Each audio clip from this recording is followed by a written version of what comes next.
Chief justice of ఇండియాకి గత కొద్ది రోజుల నుంచి షాక్ల మీద షాక్లు తగులుతున్నాయి. రీసెంట్గా టాటా ఇన్స్టిట్యూట్ నుంచి షాక్ తగిలితే ఇప్పుడు హైదరాబాద్ నల్సార్ యూనివర్సిటీ విద్యార్థుల నుంచి బిగ్ షాక్ తగిలింది. గతంలో నిరుద్యోగుల్ని బొద్దింకలుగా అభివర్ణించడం, తర్వాత కాక్రోచ్ జనతా పార్టీ ఆవిర్భావం జరగడం, అంటే కాక్రోచ్ జనతా పార్టీ ఆవిర్భావానికి కారణం నిరుద్యోగుల్ని బొద్దింకలుగా అభివర్ణించడమే కారణం. అలా అనింది ఎవరు?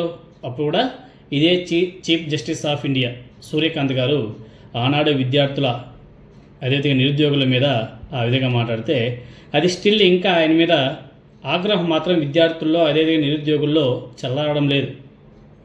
దీనికి చాలా కారణాలు ఉన్నాయి. వీటిలో కాక్రోచ్లుగా నిరుద్యోగుల్ని అభివర్ణించడం ఒకటే కాదు, తాజాగా ఢిల్లీలో విద్యార్థుల్ని పోలీసులు కొట్టే వీడియోలు చూసేందుకు తనకు టైం లేదని పిటిషన్తో వచ్చేటువంటి న్యాయవాదితో చెప్పడం, అది కూడా ఒక కారణం. అయితే ఈ రెండు సందర్భాల్లో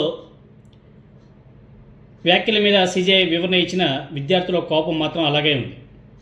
దీని ప్రభావం ఇప్పుడు అనేక చోట్ల కనిపిస్తుంది. తాజాగా ముంబైలోని Tata institute of social sciences విద్యార్థుల నిరసన భయంతో వీసీ ఏకంగా తమ స్నాతకోత్సవానికి ఆ కార్యక్రమాన్ని వాయిదా వేసేశారు. ఈ కార్యక్రమానికి యాక్చువల్గా అయితే chief justice of India Suryakant గారు హాజరు కావాల్సి ఉంది, కానీ ఆ కార్యక్రమాన్నే లేకుండా చేశారు. ఇప్పుడు హైదరాబాద్లోని నల్సార్ న్యాయ విశ్వవిద్యాలయం విద్యార్థులు అయితే ఏకంగా chief justice of India Suryakant గారిని ఇక్కడికి తీసుకురాకండి, ఆయనకు తమ వీసీ పంపినటువంటి ఆహ్వానాన్ని వెనక్కి తీసుకోవాలని చెప్పేసి కోరుతూ ఒక లేఖ కూడా రాశారు. ఇది మరింత కలకలం రేపుతుంది. దేశంలోని ప్రతిష్టాత్మక విద్యా సంస్థల్లో విద్యార్థులకు సిజేఐ సూర్యకాంత్ గారి మీద ఉన్నటువంటి కోపం స్థాయి ఏంటో ఇవన్నీ ఎగ్జాంపుల్స్గా మనం చెప్పుకోవచ్చు. హైదరాబాద్లోని national academy of legal studies and research NALSAR యూనివర్సిటీలో చదువుతున్నటువంటి విద్యార్థులలో ఓ వర్గం యూనివర్సిటీ 2026 స్నాతకోత్సవానికి భారత ప్రధాన న్యాయమూర్తి సూర్యకాంత్ గారిని ఆహ్వానించాలని వ్యతిరేకిస్తుంది. అదేవిధంగా 2026 బ్యాచ్కి చెందినటువంటి విద్యార్థుల బృందం సిజేఐని ముఖ్య అతిథిగా ఆహ్వానించాలని నిర్ణయాన్ని మరోసారి పునః పరిశీలించాలని చెప్పేసి కోరుతూ వీసీ అదేవిధంగా రిజిస్ట్రార్ తర్వాత టీచింగ్ ఏదైతే టీం ఉంటుందో ఆ బృందం యూనివర్సిటీలోని పాలకవర్గంలోని ఇతర సభ్యులకు అందరికీ కూడా లేఖ రాశారు. ఇప్పుడు ఇది దేశవ్యాప్తంగా ఒక సంచలనంగా మారిపోయింది. ఈ లేఖలో జంతర్ మంతర్ నిరసన మీద ప్రధాన న్యాయమూర్తికి ఆపాదించబడినటువంటి వ్యాఖ్యలు, అదేవిధంగా భారత యువతను బొద్దింకలతో పోల్చారనే ఆరోపణలతో సహా ఇటీవల న్యాయపరమైనటువంటి పరిణామాల మీద విద్యార్థులు ఆందోళన వ్యక్తం చేస్తున్నారు.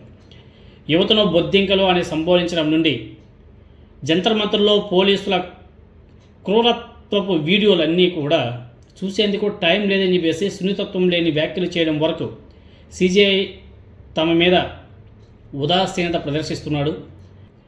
ఎంతో విద్యాపరంగా అదేవిధంగా భావోద్వేగపరంగా ప్రాముఖ్యత ఉన్నటువంటి డిగ్రీలను తమకు అందించడానికి ఆయన మా కళాశాలకు ఆహ్వానించడం మాకు కరెక్ట్ అనిపించడం లేదు అని చెప్పేసి ఆ లేఖలో చాలా స్పష్టంగా రాసుకొచ్చారు. సో ముందు ఇంకా ఎన్ని పరిణామాలు చోటు చేసుకుంటాయని చాలా చూడాలి. ఇప్పుడు విద్యార్థుల గవర్నమెంట్ మీద అదేవిధంగా న్యాయ వ్యవస్థ మీద అనేక అనుమానాలు, న్యాయ వ్యవస్థ అదేవిధంగా ఎలక్షన్ కమిషన్ మీద కూడా విద్యార్థుల్లో అదేవిధంగా జంజీవికి అనేక అనుమానాలు. ఈరోజు చీఫ్ జస్టిస్ ఆఫ్ ఇండియాకి వచ్చింది, రేపు ఎలక్షన్ కమిషన్కి వస్తుంది, నెక్స్ట్ ప్రభుత్వాలకు కూడా వచ్చే పరిస్థితి ఉండొచ్చేమో.